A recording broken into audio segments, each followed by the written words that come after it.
Bueno, como les comentaba, vamos a ver el día de hoy lo correspondiente a modelos atómicos.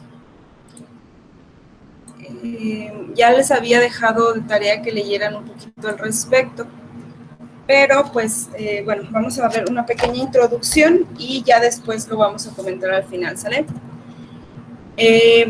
Los modelos atómicos se manejan o se vienen experimentando desde muchísimos años atrás, siglos se podría decir.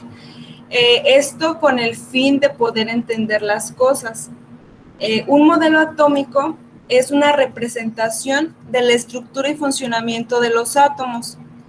Estas se han desarrollado, como les comentaba, a lo largo de la historia de la humanidad a partir de ideas de cada época. Al principio, pues, como no se tenía mucho conocimiento ni del universo, ni se tenía mucha tecnología, pues obviamente los modelos atómicos o las primeras ideas del átomo fueron muy vagas, pero los científicos de ese entonces pues trataban de empezar a dar como una definición o una explicación de lo que eran las cosas, ¿no? Se empezaban a preguntar o a cuestionar sobre, bueno, pues esto está aquí, pero pues ¿qué es o de qué está conformado? El primer científico que desarrolló la idea o se preguntó de la constitución de esto fue Demócrito. Es muy importante que tengan en cuenta estos nombres y estos conceptos, puesto que también van a venir en el examen y pues les van a ayudar mucho en su tarea.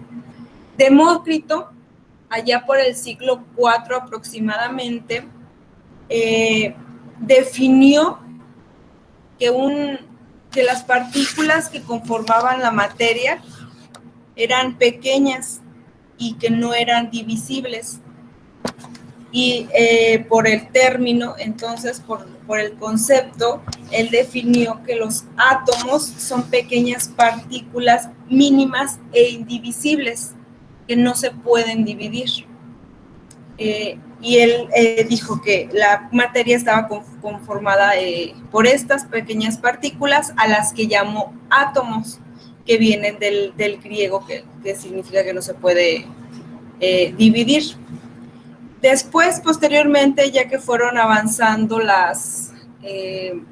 pues los conocimientos, que ya empezaron más conocimientos sobre física, sobre química, sobre muchísimas otras cosas más, ya fue como que se fueron desarrollando algunas otras teorías. El segundo fue Dalton, es el primero hasta arriba, está el monito. Dalton decía que el átomo tomó como base el nombre que le dio Demócrito, era primero para cada elemento de la tabla periódica era distinto. No era lo mismo un átomo de carbono, ni de oxígeno, ni de hidrógeno. Todos los átomos de los elementos eran diferentes. Tenían una masa propia y un tamaño semejante entre ellos. También postuló que los átomos se podían combinar para formar compuestos, ya sea en diferentes proporciones numéricas sencillas, como por ejemplo, el agua tiene 2 átomos de hidrógeno y 1 de oxígeno. Y ya también dijo que se podían combinar para formar compuestos. Es decir, ya un compuesto, el agua, se podía combinar con otro tipo de compuesto para formar una molécula un poquito más grande.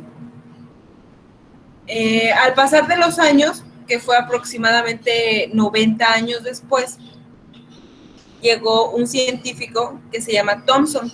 Ya aquí había muchos avances tanto en física, en emisión de láseres, y ya había un poquito más de conocimiento tanto de cargas, de electromagnetismo y esas cosas. Entonces, lo que hizo Thomson fue, hizo un experimento en el cual emitió rayos y entonces él dijo, es el que está aquí, Thomson, su modelo lo asemejaba como un pudín, porque él decía que era una bola en donde había electrones con carga negativa y protones con carga positiva. Estos estaban incrustados en la esfera y los electrones y protones tenían cargas con signo contrario y existen el mismo número, puesto que los átomos son neutros. Thomson, lo que, pues, su principal idea fue decir que el átomo no solamente era una bola de masa, como decían, sino que también tenía carga negativa, que fueron los electrones, y positiva, que fueron los protones. Él decía que en la bolita estaban ahí todos incrustados, que la bolita estaba incrustados los electrones y los protones en ella, pero que estas cargas o este número tanto de electrones y de protones era igual, puesto que el átomo tenía carga neutra, no tenía carga, ¿sale? Después llegó Rutherford, ya no muchos años después, hacia 1911, y él demostró, aquí, ojo, mucha atención, que los átomos están en su mayoría huecos, que no son una masa, que en el centro es el que tiene mayor masa y está muy denso, puesto que adentro en el núcleo es donde se concentran los electrones y los protones. Ojo ahí. Y que había órbitas en donde estaban los electrones y giraban alrededor del núcleo. Primero propuso que en el núcleo estaban los protones, ¿no? Y ya después fue cuando dijo que no nada más estaban los protones, que también había neutrones dentro del núcleo. Ya después, desde más estudios, más aportaciones, los modelos atómicos más recientes es el de Bohr, bueno, el cual dijo que, bueno, sí, hay un núcleo, en el núcleo hay neutrones y protones, pero las órbitas no es como las sugería Rutherford, sino que eran como niveles de energía y ahí estaban los electrones. Él los llamó orbitales, y en cada orbital había cierto número de electrones, y que estos podían moverse o brincar, se podría decir, de una órbita a otra. Y ya un modelo un poquito más avanzado, a 1926, fue el de Schrödinger.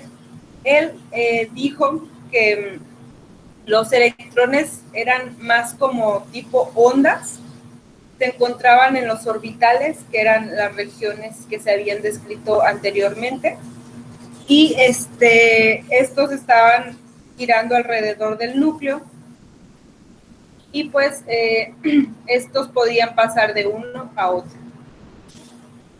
Como les mencioné, Bohr hizo muchísimos aportes, no considerarlos de los demás. Sin embargo, estos ya fueron un poquito más elevados. Él decía que los electrones se movían alrededor del núcleo en órbitas circulares, como en la imagencita que está aquí en el diagrama. Está el núcleo, es el que está en rojo, y los circulitos en negro son las órbitas, y aquí los circulitos verdes corresponden a los electrones. Él decía que mientras más grande sea la órbita, la órbita o sea, más alejada esté del núcleo, es mayor la energía que posee el electrón. También decía que los electrones solo pueden girar en órbitas cuantizadas, es decir, únicamente pueden estar es como un planeta con los que están girando alrededor del Sol. No podían estar como moviéndose tan fácilmente. El tercer postulado decía, si voy muy rápido me dicen, ¿todo está claro hasta aquí? ¿Sí? Bueno.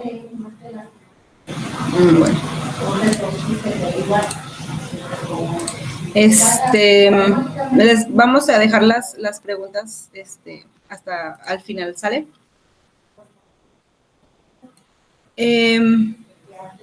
También predijo que había un número máximo de electrones por cada capa.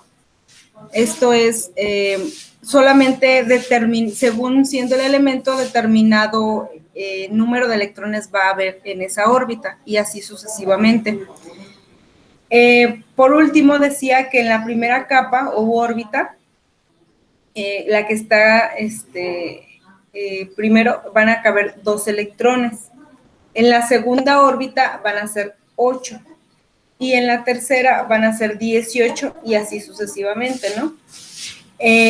Una nota muy importante es que mientras más pegados estén del núcleo los electrones o las capitas, va a ser más difícil quitarlos. Es por eso que mientras más alejados va a ser un poquito más fácil y es con los que los átomos van a hacer enlaces, porque se van a poder prestar o intercambiar para poder hacer el enlace, ¿sale? Entonces, esto nos lleva a la definición del átomo, ¿no? El átomo, ya en la actualidad, es una partícula, es la partícula más pequeña que puede existir. Este puede ser dividido sin perder que en un elemento puede ser dividido sin perder sus propiedades químicas. El átomo es la unidad básica de la materia. Toda la materia, todo lo que conforma va a estar constituido por átomos. Sus partes principales van a ser el núcleo, que es en lo que está aquí en el esquemita. Va a haber en el núcleo neutrones y protones, y la corteza, que es lo que va a rodear al núcleo, y ahí es en donde se van a encontrar los electrones, ¿sí? Los protones van a tener carga positiva y los neutrones, como ya lo habíamos visto, van a tener carga, no van a tener carga. Por otro lado, los electrones son partículas que van a tener carga negativa y su principal característica va a ser que se van a mover alrededor del núcleo, ¿sale? Como les mencioné, los componentes del átomo van a ser el núcleo, en donde que es la parte central del átomo, va a estar constituida por protones y neutrones y concentra más del 99.99% de la masa total del átomo. ¿Qué quiere decir esto? Que los protones y los neutrones, en suma estos o la cantidad de estos va a ser la masa total del átomo, ¿sale? Los protones van a ser la partícula elemental que constituye parte del núcleo. El número de protones, que es también, esto importante, denominado número atómico, les encargó una tablita periódica, ahorita vamos a checar eso, es el que determina las propiedades químicas del átomo. Estos tienen carga positiva y su masa es 1.83 veces mayor que la de los electrones. Los protones, por lo tanto, van a ser más densos que los electrones. Los neutrones van a constituir también el núcleo es un poquito, la masa es superior a la del protón y va a determinar la estabilidad del átomo. La característica principal del neutrón es que estabiliza el átomo frente a posibles procesos nucleares. Esto es fusión, fisión o emisión de reactividad. Esto ya es un poquito más avanzado que pues lo verán después. No tiene carga y son inestables cuando se encuentran fuera del núcleo. Y los electrones que van a estar rodeando al núcleo van a pertenecer o formar cualquier parte de los átomos, giran en torno a su núcleo, formando la denominada corteza electrónica. La masa del electrón es de 1836 veces menor que la del protón y tiene carga negativa. En condiciones normales, a un átomo tiene el mismo número de protones que de electrones. Era lo que les decía. Un átomo normal, todos los que están en la tabla periódica, van a tener el mismo número de electrones y de protones. ¿Por qué? Porque tienen que tener carga neutra, tienen que tener la misma carga negativa que positiva. ¿Sale? Y lo que los va a convertir en átomos en neutros. Sí, podrían sacar su tabla periódica. Es más o menos, bueno, la misma estructura va a tener. Algunos van a estar acomodadas en diferentes, bueno, el acomodo va a ser el mismo, pero va a tener, no sé, diferentes colores. Tal vez las referencias del elemento van a ir arriba, en fin. Lo que quiero resaltar es esto. Todas las tablas periódicas tienen lo correspondiente al número atómico. Encuentren al boro en su tabla periódica. Está en la parte superior, aquí más o menos. Tiene el número atómico, que es el 5. Tiene la masa atómica, que corresponde a 10.81. Tiene el nombre del elemento y el símbolo del elemento. ¿Sale? Esto es muy importante que en su tabla periódica esté. Número atómico, masa atómica y nombre del elemento. ¿Por qué es importante? Si pueden copiar estas formulitas, en el núcleo del átomo, como ya les decía, es en donde va a estar la mayor concentración de masa. Ese es el número de masa se va a denotar con la letra A. El número de masa va a ser igual al número de protones más el número de neutrones. A va a ser igual a P positivo más N0, que van a ser los protones y los neutrones. El número atómico, que era el que veíamos aquí, se va a representar con la letra Z y va a ser igual al número de protones, ¿sí? Y la carga va a ser igual al protones menos los electrones, ¿sale? O sea, va a ser neutra. Aquí les pongo un ejemplo. Ubiquen al oxígeno. El oxígeno tiene un número atómico de 8. Tiene un número de masa de 18.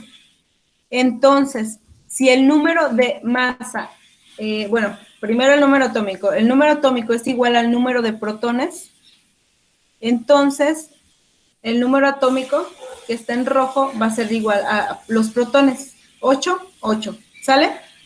La masa, que es igual, masa, bueno, en este caso se denota con la letra A, es igual a los protones más los neutrones. Si yo ya sé que tengo 8 protones, pues me falta únicamente, y ya sé que tengo número de masa, me falta el número de neutrones, ¿no? Si tengo un número de masa 18, perdón, y un número atómico de 8, entonces voy a tener 10 neutrones. Y como los protones van a ser igual al número de electrones, pues voy a tener 8 protones y 8 electrones. ¿Sí? A ver, ahora, ¿dudas?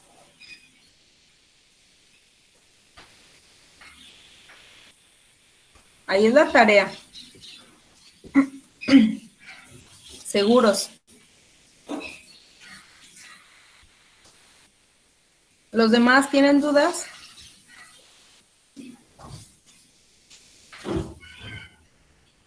A ver, vamos a ubicar en su tabla periódica al cromo. Ubiquen al cromo.